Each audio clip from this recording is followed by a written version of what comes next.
How do you personally build the future you and your community seek? I think that for a future that me and my community see is like, I love nature and I love plants, and personally, like, my friends have gotten me into like environmental stuff, like especially my roommate, she's amazing, and like we have plants like all over in our room now, and it's just like been a really fun time. Personally, I feel like, I guess making mistakes is also like a way to like try make yourself a better person in the future.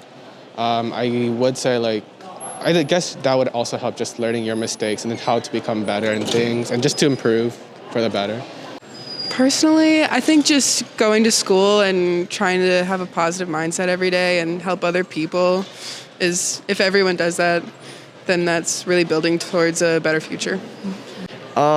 Just by doing your thing, by doing your thing, you just focus on yourself, focus on others, and just, love others.